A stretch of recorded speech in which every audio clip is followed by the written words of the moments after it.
Sí, sí. Okay.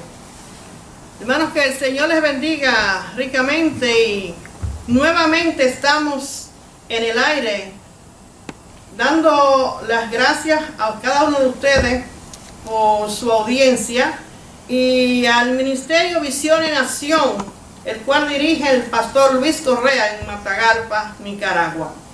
Desde este lugar, la ciudad de Nueva York, le estamos hablando desde la Iglesia Cristiana Plenitud de Dios, la cual dirige el pastor Nicolás Fernández, y mi persona, Prudencia Peña, la cual es la maestra de escuela dominical en estos momentos. Que el Señor les bendiga y gracias por participar con nosotros en esta tarde.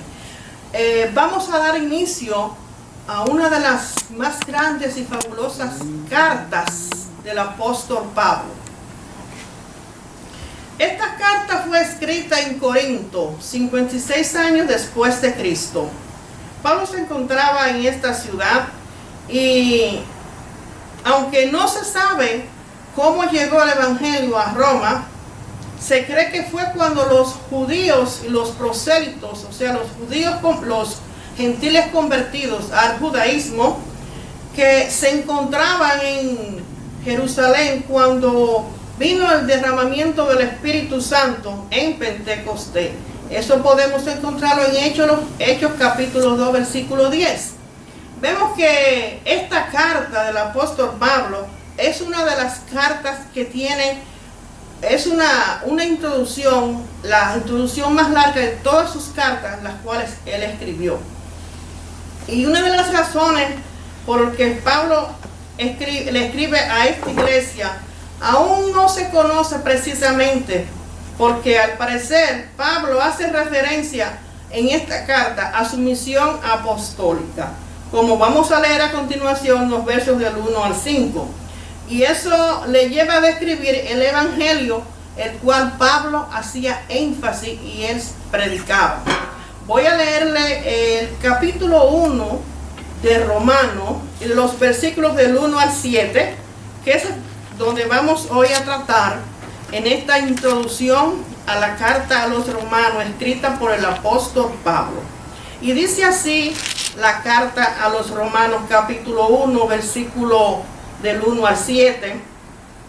Pablo, siervo de Jesucristo, llamado a ser apóstol, apartado para el evangelio de Dios, que él había prometido antes por sus profetas en las santas escrituras, acerca de su Hijo, nuestro Señor Jesucristo, que era del linaje de David según la carne, que fue declarado Hijo de Dios con poder, según el Espíritu de Santidad, por la resurrección de entre los muertos, y por quien recibimos la gracia y el apostolado para la obediencia a la fe en todas las naciones por amor de su nombre, entre las cuales estáis también vosotros, llamados a ser de Jesucristo.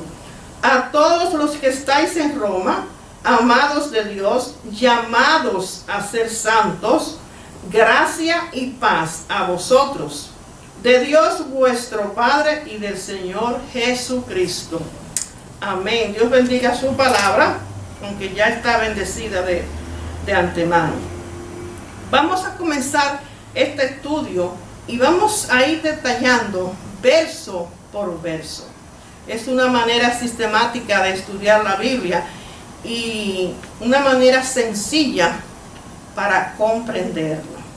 Vamos a hablar de la descripción del autor. ¿Quién fue su autor? El apóstol Pablo. Vamos a hablar de su nombre. Pablo, su nombre en griego era Paulos. Recordemos que Pablo era ciudadano romano, pero esa ciudadanía le vino por nacimiento, aunque sus padres eran judíos, habían adoptado en ese momento la ciudadanía romana. Por lo tanto, al nacer Pablo, aunque era judío por descendencia de la tribu de Benjamín, por nacionalidad era romano. En la Biblia se puede comprobar esto Si vemos en el capítulo 7 de Hechos, versículo 58, tome nota, y usted va a encontrar ahí que su nombre en hebreo era Saúl o Shaul, su nombre, como en español se traduce Saulo. El nombre Shaul, recordemos que era un nombre, le voy a decir esto, muy común en la tribu de Benjamín, ya que de antemano hubo un rey en Israel, o el primer rey, que fue Saúl, que era de la misma descendencia de Benjamín. Y entre los descendientes de esa tribu, era de costumbre ponerle ese nombre a los varones. Por eso el rey Saúl y Saulo, o Saúl también, coincidían con el mismo nombre. Esas son pequeñas referencias que usted puede encontrarlo para ver la descendencia de la tribu de Benjamín por el cual venía el apóstol Pablo. Sin embargo, aunque Pablo nació siendo ciudadano romano, ¿verdad? No se acostumbró a usar su nombre en griego, Paulos, traducido al español, Pablo. Si ustedes toman atención cuando leen sus cartas, el nombre que él siempre firmaba era Pablo. Vemos que su oficio, el oficio de Pablo, de acuerdo a la descripción del verso 1, Pablo se hace llamar primeramente siervo de Jesucristo. Siervo, una palabra que en los días de hoy es muy escasa, pero él se hizo llamar siervo de Jesucristo. La palabra siervo para una persona de trasfondo griego sería un término despectivo y humillante. Casi siempre la idea cuando usted oye la palabra siervo es como algo despectivo a alguna persona de poca calidad o le encontramos baja. Sin embargo, en el trasfondo hebreo, que era de donde venía Pablo, porque aunque era ciudadano romano, recordemos que él siempre mantuvo su estado como judío, tanto en su vida secular como en sus creencias religiosas. Dice que era como un título de honor, la palabra siervo en hebreo, el cual se le otorgó a Moisés, a Josué, a David y a los profetas. Ellos se sentían honrados de recibir este nombre, siervo de Dios, el siervo de Dios, el siervo de Jesucristo. Y por eso Pablo se sentía extremadamente orgulloso en el término de que le daba importancia a la palabra siervo, porque él sabía que era un honor servirle a Jesucristo. Y esta palabra siervo expresa un compromiso total. Eso es lo que significa la palabra siervo, un compromiso total del creyente con su Señor, con su amo, con el dueño de su vida. Por eso era un título de honor, porque llamarse siervo de Jesucristo era un honor que recibía la persona, porque él daba a entender que tenía un compromiso con Cristo, que Jesucristo era su dueño y que él era su Señor y su amo. Pablo también dice ser llamado a ser apóstol. Llamado. Aquí esta palabra llamado es algo más que un simple llamamiento, un llamado. Cuando se habla de un llamado, hay cambios, hay decisiones que tomar, hay acciones, hay cosas que tenemos que hacer. Dios llamó a Pablo, lo llamó con una finalidad.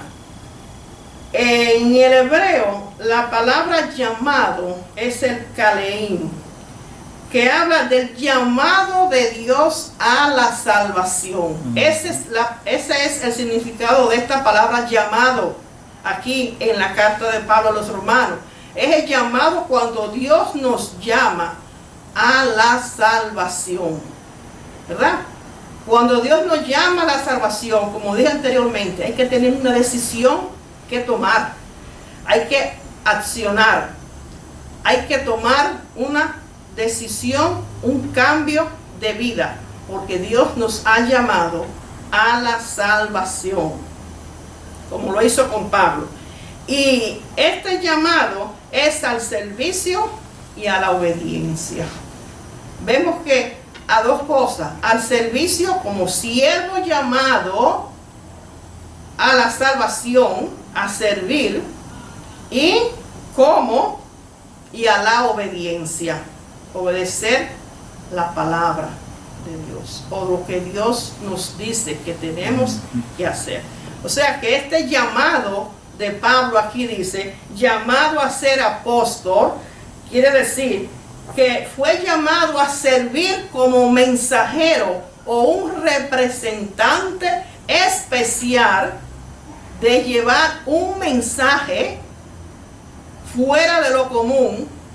Eso es lo que significa ser apóstol, un mensajero, una persona que lleva el mensaje de salvación, una persona que hace, que lleva y da a conocer el llamado de Dios para salvación.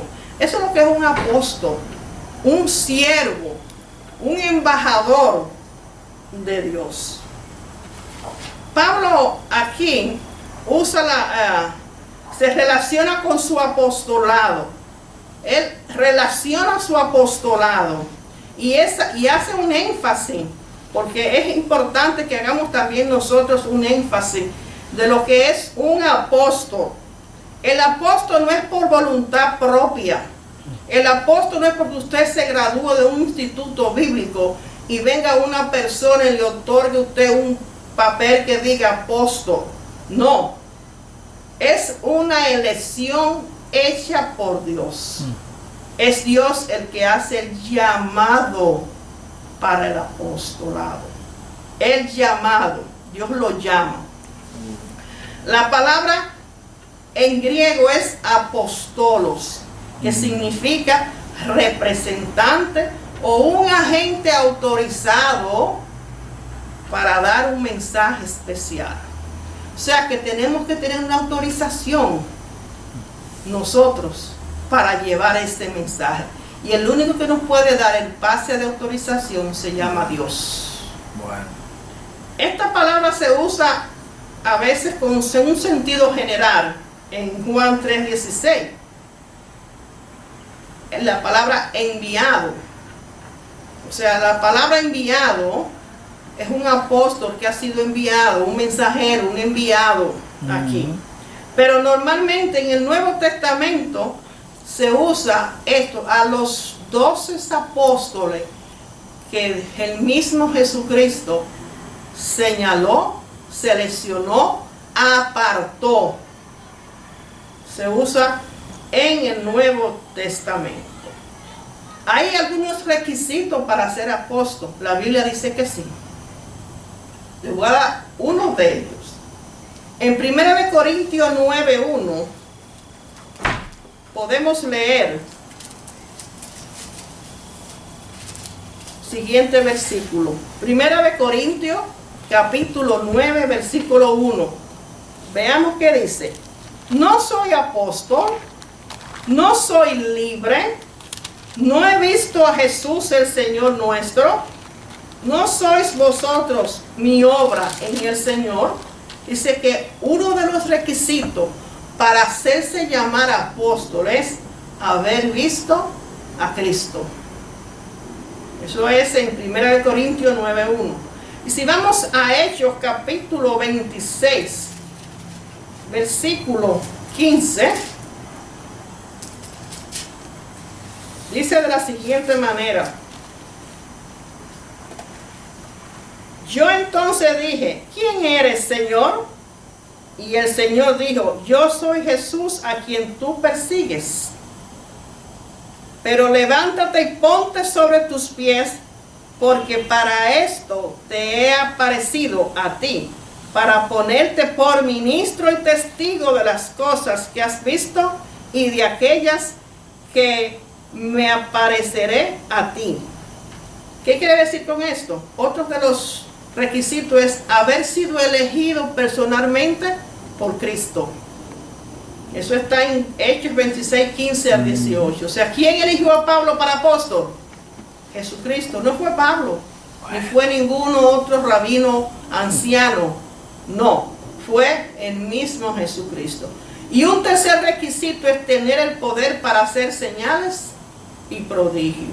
Si vamos a 2 de Corintios, capítulo 12, versículo 12, vamos a ver qué dice.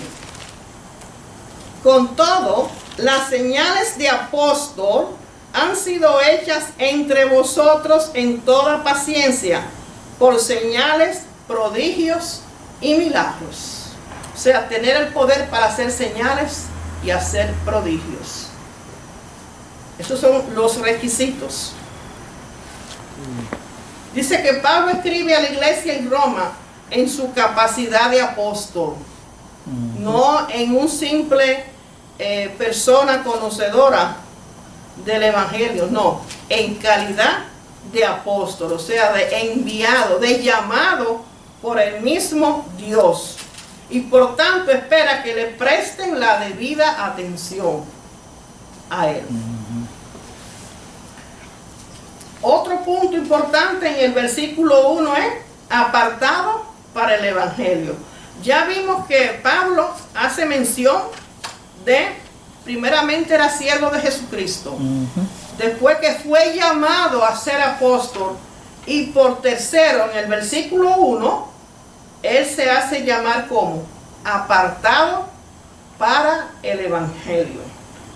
Es un buen privilegio que se hacía Pablo dar a conocer a los demás, que él fue apartado para el evangelio. Dice que la tarea de Pablo era la de anunciar el evangelio con toda claridad y autoridad. Eso está en el versículo 5 del capítulo 1 de Romanos.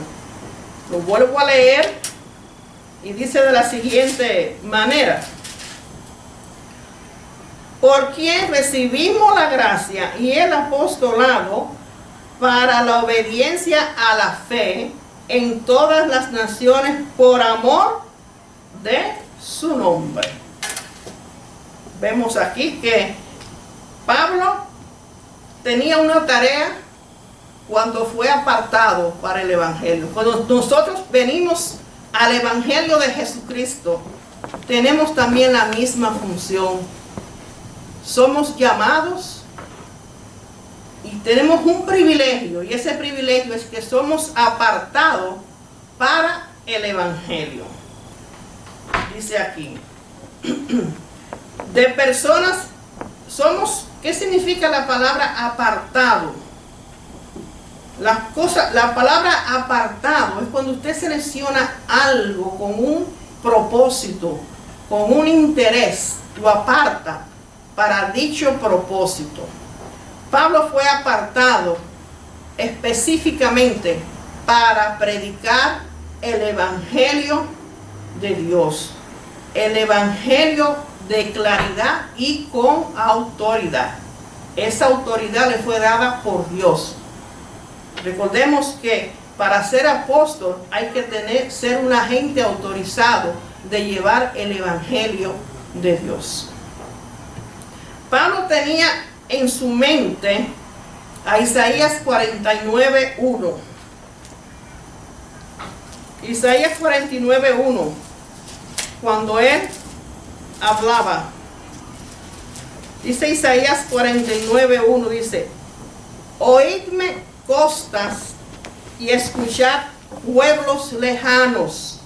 Jehová me llamó desde el vientre, desde las entrañas de mi madre tuvo mi nombre en memoria.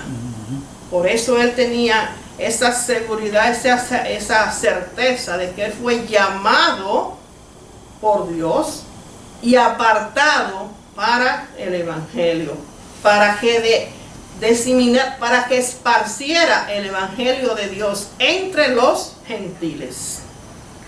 Dice, vamos a ver ahora entre los versos 2 y 3 cómo Pablo nos describe el evangelio. El 2 y el 3 dice que él había prometido antes de sus profetas en las santas escrituras. ¿Qué había prometido Dios antes? El evangelio. El evangelio no vino cuando Cristo vino. El evangelio está aquí desde mucho tiempo atrás. Dice que él había prometido antes por sus profetas. ¿Qué predicaban los profetas, hermano? El evangelio. Amén, seguro. Eso es lo que él predicaba, el evangelio de la gracia. La gracia existe desde la fundación del mundo. Porque y la salvación por la fe siempre ha existido. Abraham fue llamado justo por la fe. No fue por la ley ni por guardar la ley, fue por la fe que Abraham tuvo. Y vemos que, habiendo mencionado el evangelio, Pablo promete a describir este evangelio. Vemos que Pablo enfatiza la palabra evangelio, que significa buenas nuevas. Esta palabra es una palabra que viene desde la antigüedad, cuando un pueblo estaba en guerra y eran llamados, eran triunfadores. Salía una persona encargada de proclamar por todas las calles evangelium, evangelium, evangelium. O sea, buenas nuevas. Hemos triunfado. Hemos triunfado. Y de ahí es que Pablo hace referencia con las buenas nuevas y el evangelio, porque el evangelio son las buenas nuevas de que hemos triunfado, de que Cristo triunfó sobre el pecado.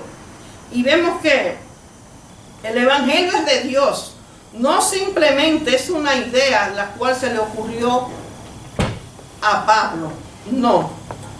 Dice que porque la misma justicia que nos salva viene de Él. ¿De quién viene? Del Señor. Él es el autor de todo. Dice, Pablo es simplemente un heraldo del evangelio.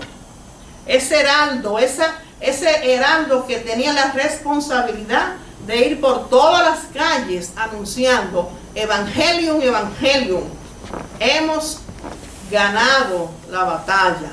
Somos victoriosos. Ahí es que Pablo hace esta simbología con el evangelio o las buenas nuevas de salvación.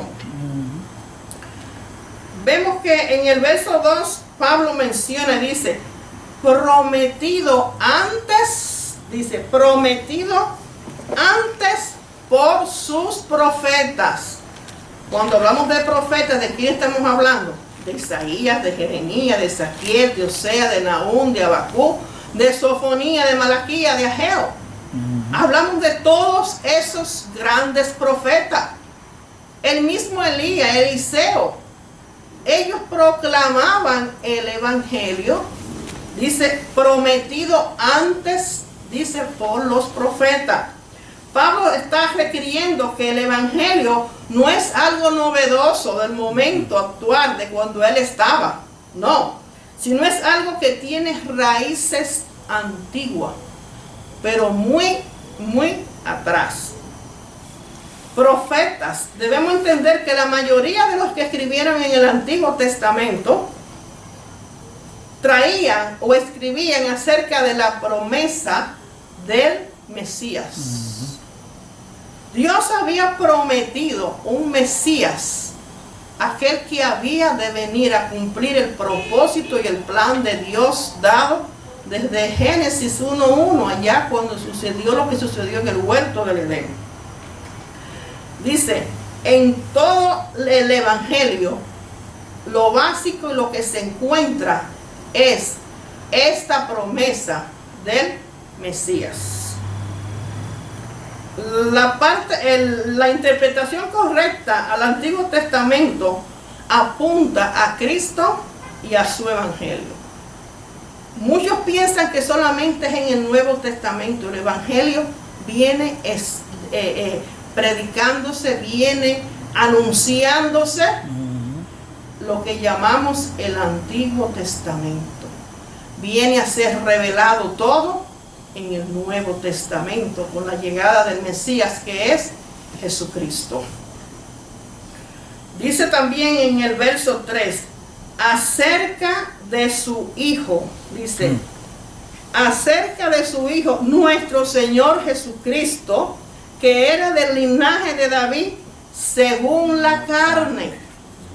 Nosotros tenemos que saber que Pablo sigue aquí explicando o aclarando el Evangelio, afirmando que las buenas nuevas que se menciona, la persona central del Evangelio, desde los escritos de los profetas hasta ahora, es solamente la persona de Jesucristo. Su vida, su muerte y su resurrección. Ese es el centro principal del Evangelio. El Evangelio no podemos describir que simplemente es buenas nuevas, pero ¿cuáles son las buenas nuevas? No nos quedemos ahí parados. Vamos a definir qué es lo que son las buenas nuevas. Las buenas nuevas es que Cristo nació como se había prometido. Vino ese Mesías, hizo su vida. Después que hizo su vida aquí en la tierra, dice, fue muerto, como fue profetizado por nosotros. O sea, nos sustituyó en la cruz del Calvario y después resucitó al tercer día. Eso es el Evangelio. Eso que Cristo hizo, su muerte, su vida, su resurrección, eso es el punto básico del Evangelio que Pablo predicaba con claridad y con seguridad. En el verso 3 vamos a ver, él nos habla de la descripción de Cristo, o de Jesucristo, o del Mesías, o como le decían en el tiempo de Pablo, Yeshua HaMashiach, o sea, el Mesías que había llegado, que fue prometido y nos fue dado. Pablo se detiene y amplía acerca de esta persona maravillosa llamado Jesucristo. Habla de su humanidad, de hecho hombre. Dice que del linaje de David.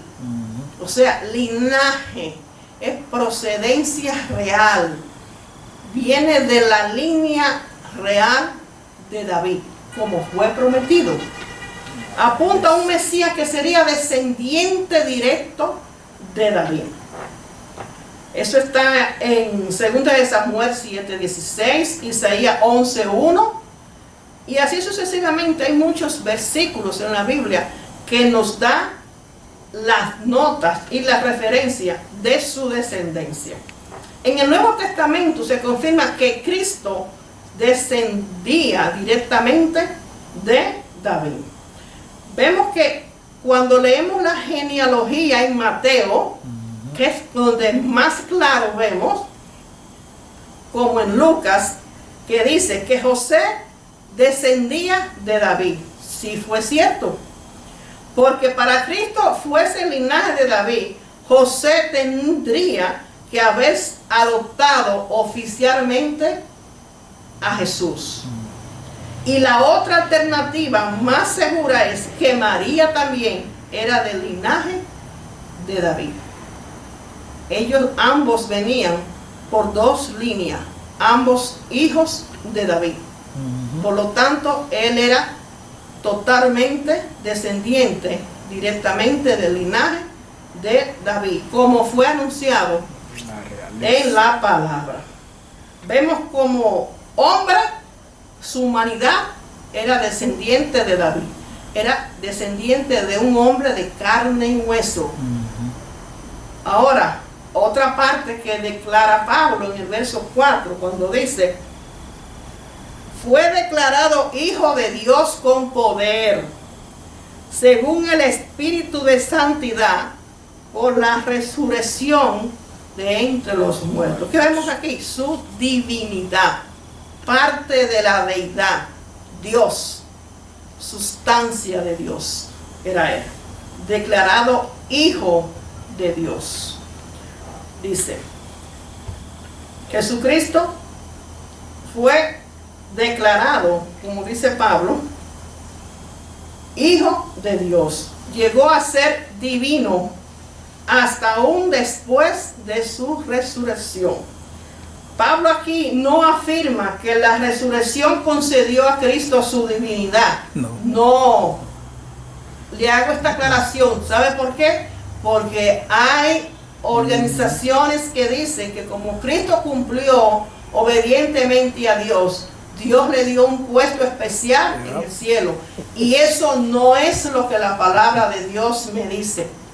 Cristo estaba desde la fundación del mundo, desde antes de la fundación del mundo. Él era la luz del mundo cuando comenzó la creación.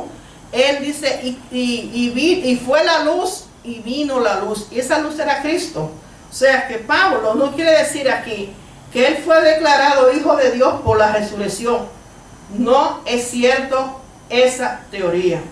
Antes y después, Cristo era parte de la deidad de Dios. La resurrección no le concedió a Cristo su divinidad, sino que simplemente que la resurrección evidenció su deidad. ¿Estamos claros? O sea que yo pongo mi vida y yo la tomo, la vuelvo a tomar, ¿verdad? Así es que dice la palabra.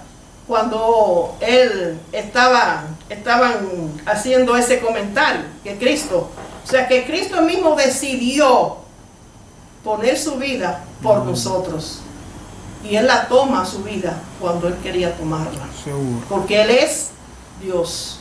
No era, Él es Dios. Porque es humano. O sea, cuando hablamos de personas, pero Él es Dios. Y como es Dios, la resurrección fue una evidencia total de su deidad. Es bueno que hagamos esas aclaraciones para que no haya errores o lagunas de decir cosas que oímos. Tenemos que estar preparados para conocer la verdad de la palabra.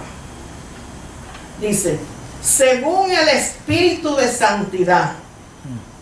Aquí se hace una referencia al hecho de que el Espíritu Santo tuvo algo que ver con la resurrección de Cristo, de acuerdo al apóstol Pablo. O sea, la evidencia de la deidad de Cristo en su resurrección y la presencia del Espíritu Santo en este gran evento. Porque si en el principio de la fundación del mundo estuvieron presentes los tres, el Padre, el Hijo y el Espíritu Santo, en todos eventos especiales que se relacionan a la humanidad, ellos están también presentes. Seguro. Vemos que Pablo hace una descripción del ministerio de su apostolado o ministerio apostólico. Habiendo Pablo descrito el Evangelio, la persona central del mensaje del Evangelio, el cual él predicaba con exactitud y con claridad, dice, Pablo vuelve a hablar ahora, más abajo del capítulo 6, vuelve a hablar de sí mismo, o sea, del mismo de Pablo, de él mismo. Dice, el verso 5, por quién recibimos la gracia, o sea, por Cristo, y el apostolado por Cristo, para la obediencia a la fe en todas las naciones por amor de su nombre. Obediencia a la fe, a una fe genuina, una fe original, confiadamente en Él, dice. Eso es la palabra fe, obediencia a la fe dice, en todas las naciones por amor de su nombre. Esta es la descripción de su ministerio apostólico. Él dice que es una fe obediente por amor, por el amor ¿a quién? A Cristo, por amor a su nombre, dice. La fuente de su ministerio, describe Pablo, por quien recibimos la gracia y el apostolado. Describe la fuente del ministerio apostólico, dice, es por quien recibimos la gracia. La gracia, recordemos que la gracia es un don que ni usted ni yo merecíamos. Pero a Dios le plugo, a Dios le plació darnos la gracia a través de Jesucristo. Pero esa gracia no solamente se basa en la salvación solamente, sino va más allá. La recibimos para cumplir obedientemente con su palabra. La recibimos para cumplir el llamamiento al apostolado, el llamamiento a servir a Dios. Recibimos nosotros también esa gracia de Dios. También el propósito de su ministerio, decía Pablo, que el propósito fundamental de su ministerio es el siguiente: para la obediencia a la fe en todas las naciones por amor de su nombre. Usted se puede preguntar, ¿cuál es el fundamento principal de ser un siervo de Jesucristo o de su ministerio? Porque todos tenemos un ministerio, todos tenemos una misión, un llamamiento de parte de Dios para esparcir su evangelio. ¿Es una fe con obediencia o simplemente una fe sin obediencia? Porque si hay obediencia, tiene que haber fe. Si hay fe, hay obediencia. Dice que una obediencia a esa fe, a esa certidumbre, a esa certeza de que a quien yo le estoy sirviendo, por amor a su nombre, yo voy a proclamar, anunciar, esparcir ese evangelio de salvación a un mundo que se pierde, que va en decadencia. Eso es lo que dice Pablo. Ese es el propósito de mi ministerio. Debe de ser ese: obedecer por fe, dice, y proclamar esa fe por mi obediencia a todas las naciones. Usted no tiene que estar viajando. Usted tiene un vecino, tiene familiares, tiene compañeros de trabajo, amigos de otras comunidades. Esas son las naciones a las que usted tiene que, obedientemente por la fe, proclamarle claramente y acertadamente el evangelio de Jesucristo. Dice, el evangelio no llama simplemente a una fe simple, no. Fe se le puede tener a cualquier cosa, pero esa fe sin obediencia a la palabra es vana, dice la palabra de Dios. Nuestra fe se debe mostrar genuinamente a través de la obediencia a la palabra de Dios. Dice, vamos ahora a ver que Pablo menciona su llamado a ser apóstol entre los gentiles. ¿Quiénes eran los gentiles en aquella época? Era toda aquella persona que no era nacida de judíos, que eran simplemente gentiles, que no conocían tampoco a Dios, también eran llamados gentiles en ese tiempo. Ellos fueron llamados, él fue llamado para predicarle a los gentiles de ese tiempo. Pablo aquí puede justificar el hecho de escribirle y que decía y quería visitarles en el versículo 5. La palabra a todos los que estáis en Roma, en el verso 7, indica que Pablo no escribe solamente a los líderes de la iglesia, ni a personas especiales, sino a todos los creyentes en la ciudad de Roma. Eran personas especiales para Pablo y él le envía esta epístola. Llamados a ser de Jesucristo. Eso es uno de los puntos importantes que Pablo le describe en el verso 6. Entre las cuales estáis también vosotros, llamados a ser de Jesucristo, dice. Pablo aquí usa el mismo verso que usó cuando dijo llamados, o sea, personas especiales a quienes Dios ha llamado y quienes han respondido al llamamiento de Dios. A eso es que Pablo se estaba refiriendo, llamados a ser de Jesucristo, dice. Amados de Dios, dice, en aquel tiempo, cuando las personas de aquel tiempo, los que vivían en Roma, eran personas privilegiadas. Era una ciudad muy, era un imperio, y aquí la educación y la cultura para ese tiempo eran muy elevados. Sin embargo, el ser amados de Dios era un mayor privilegio que vivir en Roma. Ese era lo que Pablo consideraba, que ellos eran amados de Dios. Era porque eran amados por Dios, pero no por los privilegios que tenían ellos, porque vivían en Roma. Dice, llamados a ser santos.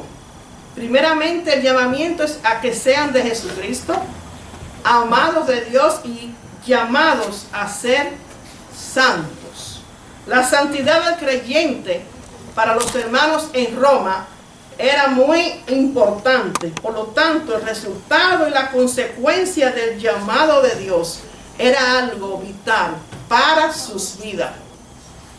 Dice, si Dios los había llamado, entonces ellos tenían la responsabilidad de vivir unas vidas separadas, vidas apartadas de las inmundicias y de los pecados y de las cosas del mundo, dice, y dedicados al servicio de Cristo. Dice en el 7, vamos a ver qué hay. A todos los que estáis en Roma, amados de Dios, llamados a ser santos, gracia y paz. Fíjense que dice gracia sin la S. Gracia y paz a vosotros de Dios, nuestro Padre, y del Señor Jesucristo. Este es un saludo apostólico, una despedida de Pablo, y que si usted se fija en las cartas de los Corintios, en Gálatas, en Efesios, en Filipenses y en Filemón, él acostumbra a emplear estas dos palabras, gracia y paz. Gracia, aunque esta palabra es un saludo griego, es importante hacer énfasis en que Pablo no la usa simplemente como un saludo convencional, ¿verdad? Como frecuentemente se usa, sino que esta palabra abarca todo lo que es el Evangelio de Cristo, la gracia.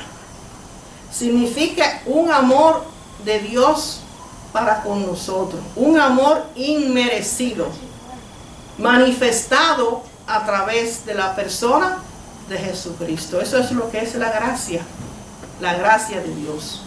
Un amor inmerecido de Dios para todo aquel manifestado en la persona de Cristo. O sea que si la persona de Cristo no está envuelta, entonces no es gracia, porque tiene que ser ambas cosas, amor inmerecido de Dios y la persona de Jesucristo envuelta. Y la última palabra, que es la palabra paz, es un término judío, shalom, que es muy acostumbrada en la cultura hebrea. Shalom, paz, es algo muy significativo para el judío.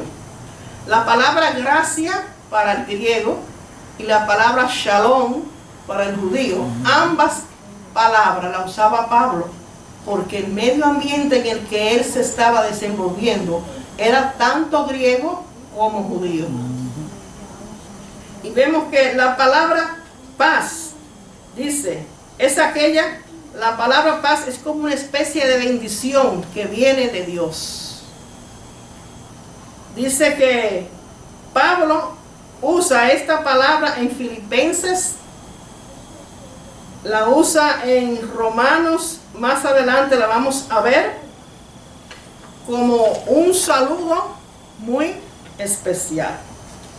Y hermanos, pues continuamos la próxima clase con los demás restantes versículos del capítulo 1. Pero lo más importante de esta lección de Pablo, porque esta es una introducción, la introducción a la carta, el saludo, y se supone que esta es la introducción más larga de todas las cartas de Pablo, escrita a las diferentes iglesias, a las diferentes ciudades donde se reunían los hermanos creyentes. Y en esta pues nos toca la descripción de la carta a los romanos. Así que más adelante pues continuaremos, y que el Señor les bendiga ricamente y manténgase en nuestra audiencia hasta la próxima lección. Que el Señor les bendiga rica y ricamente. Si usted no ha conocido al Señor, si usted no se ha hecho de este maravilloso evangelio, ese es el tiempo para usted aceptar a este Señor, a este Salvador, a este Mesías, Hijo de Dios, que es lo que es realmente el evangelio.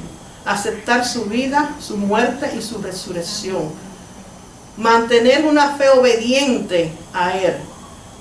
Aceptar el llamamiento de Dios para salvación y para vida eterna. Este es el tiempo de hacerlo. Y si usted está apartado y conoció al Señor, es tiempo de volver a Él.